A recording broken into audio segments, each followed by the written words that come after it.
What's up, guys? Welcome back to No Tracers. If you're new to the podcast, I'm your host, Kay. I'm known as No Tracers. You can find me on all social media. My links are down in the description. And this week we're talking about a story within the Urbex community that happened last Monday, the 10th of June, 2024, where an urban explorer died of dehydration while trying to get to the Cosmodrome in Kazakhstan. If you don't know what the Cosmodrome is, we will be talking about it in this episode. Let's get into it. Welcome to No Tracers.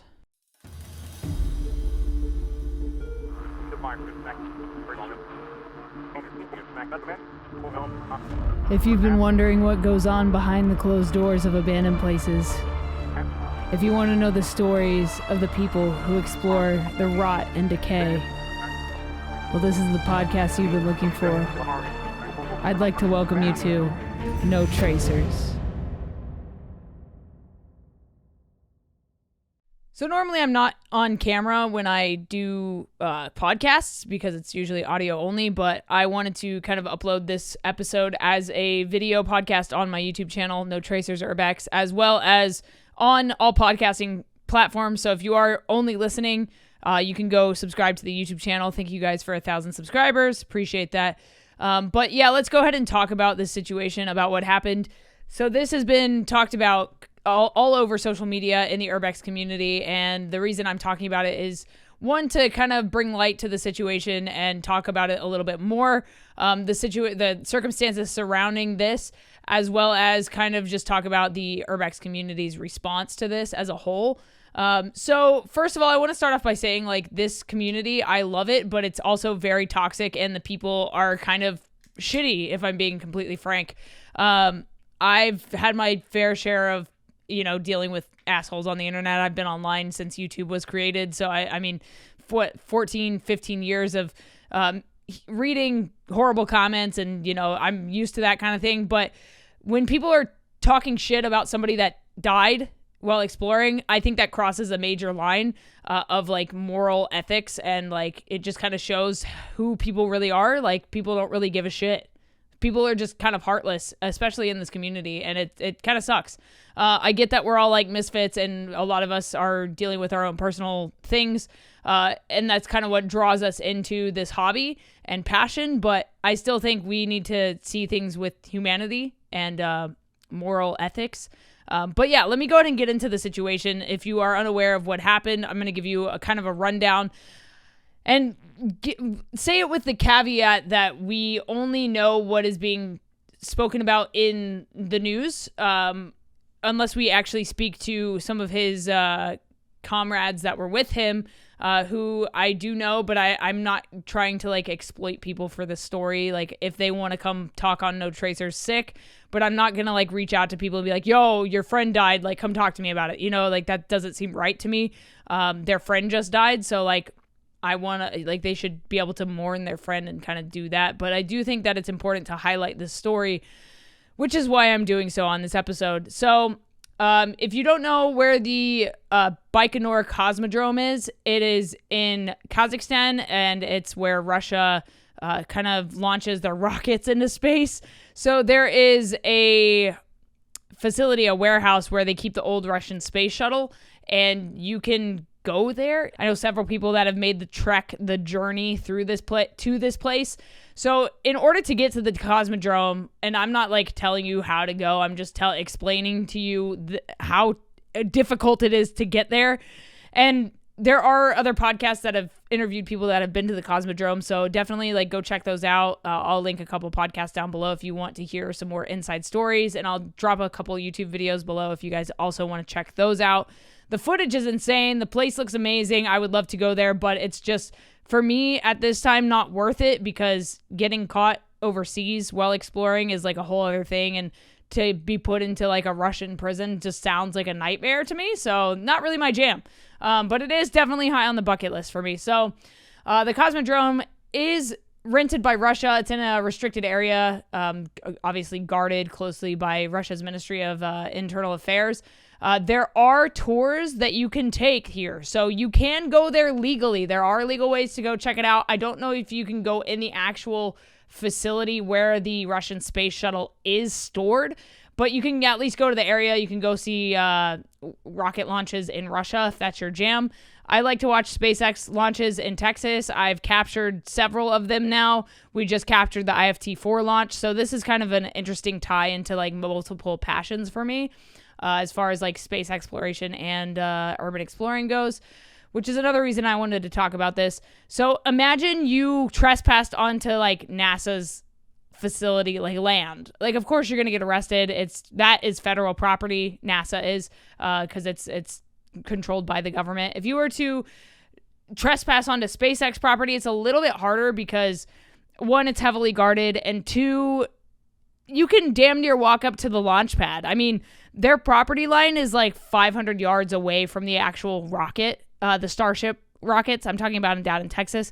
So like, if you want to trespass, you're going to get caught immediately. They have drones sent up, and then they have like speaker or megaphones on the drones that are like, get off our property. Like, you can't be on the property. Here's your warning. And then essentially you will get arrested from that point for trespassing. You will get cited, and it's just not a good time. So I highly advise against it. But this place is interesting because essentially it's an abandoned space shuttle, but it's still guarded very heavily, like I said, by the Ministry of Internal Affairs for Russia. So it's like, do you really want to risk getting arrested by the Russian military? Like, that does not sound like a good time. So regardless, people go out there and they do this. So when you go to this place, it's like deep within the desert steppe. It's like 20 miles away from the nearest town. So it's a little ridiculous to get out there. It's like a trek on foot, no vehicles. Like, you are walking 20 miles through the desert. And if you're not prepared for that, as you'll find out, really bad things can happen. So even if you are prepared, like, you can get basically stuck out there, and things can escalate and go downhill really quickly for you, even if you are prepared. Because when you're out in like a wilderness type place, I don't know, I mean, you guys know this, if you're out exploring and it's really hot outside, like, and if you don't have enough water, if you're not overly prepared, things can turn south very, very quickly. And that's what happened with these explorers that were out there. So the temperatures fluctuate between 33 and 39 degrees Celsius, which is actually insane. Low 90s to like the low 100s. So really hot for 20 miles of walking in direct sunlight, no shade. And this is similar to going out to SpaceX. So I spent 3 days out at SpaceX 2 weeks ago for the IFT-4 launch, and we were in direct sunlight for 8 hours a day with water. No shade, no bathrooms. So like, if you got to go to the bathroom, you're driving like 35 minutes off site to go to the nearest gas station. There's no public restrooms at SpaceX. So in that sense, like the direct sunlight, the heat, I think it was like 109 to 115 degrees Fahrenheit out at SpaceX. And we were, like I said, out there for 8 hours a day filming, burying cameras in the sand, and just getting beat down on by the sun. And we had a bunch of water. We had a car that we could go sit in with air conditioning. That's totally different than this situation. You're walking 20 miles straight into the desert in the heat with however much water you can carry. And that's the problem. Like, you not only have to go 20 miles in, you have to go 20 miles out when you leave as well. So you're doing this twice.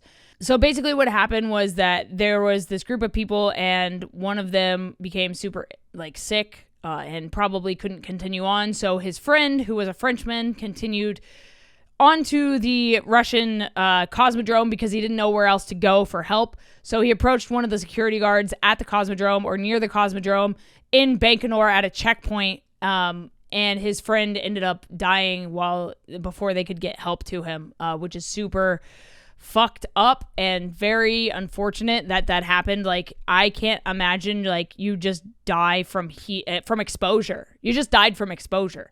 I can't imagine exploring. My heart goes out to these guys and his friend, and whoever else was with them, because your friend literally passed away from exposure while you were trying to explore something really cool and something really remote. And that is completely tragic. And this is where the Urbex community falls, because the memes that are made, the shit that's being said online about oh, well, you should have known you should have known what you were in for. That's the whatever.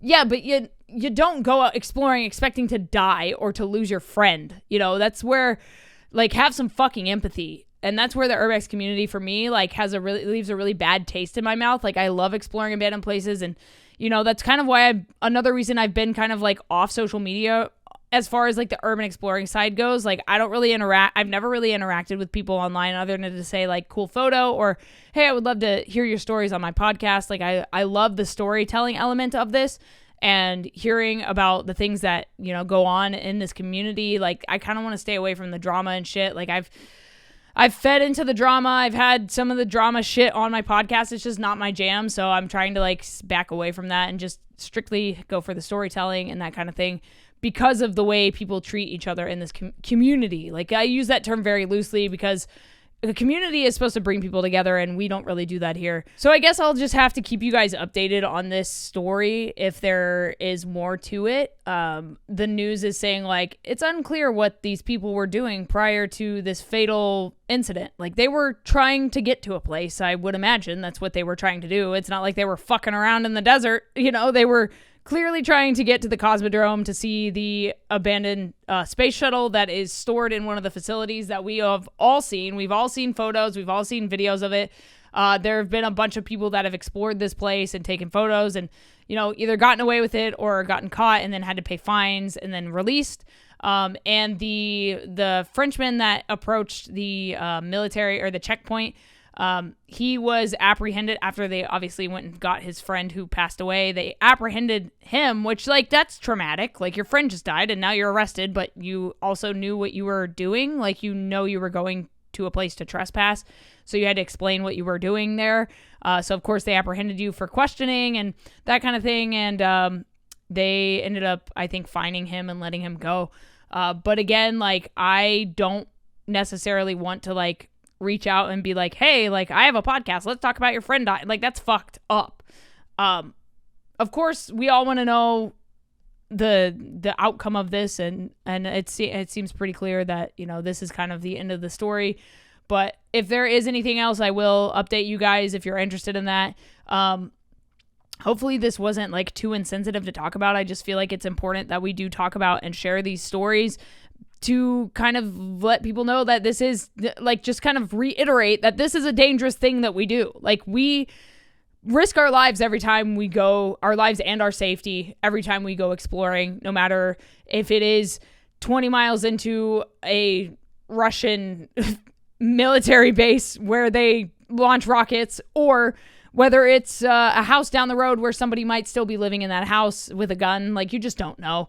And you've heard plenty of stories on this podcast of just horrible things that have happened and things people have seen and, you know, things that have happened to people. But yeah, it's a dangerous thing that we do. And so I just wanted to share this story with you guys. I guess let me know your thoughts down in the comments below about either what happened here or, you know, what happened to the fucking Urbex community and why it's so toxic these days. But yeah, that's what's going on. I'll put some links to some of the news articles down below if you guys are interested in checking those out on your own accord. And I thank you for listening to this episode of No Tracers. Sorry to have to share such a tragic story with you guys this week, but like I said, feel like this is something that I should be raising awareness about within the Urbex community, whether you like it or not. Don't really give a shit, but thank you for listening regardless. My name is Kay. I'm known as No Tracers. You can find me on all social media at No Tracers if you'd like to, and I will talk to you guys next Friday with another one. I've got a guest coming back on the show, so if you're into hearing cool stories, come back for the next one. And yeah, thanks guys. Stay strong, keep enduring, go out, go explore something, and remember, leave no trace. Get the merch, get a photo book, get all the things. I'll talk to you guys soon. Peace.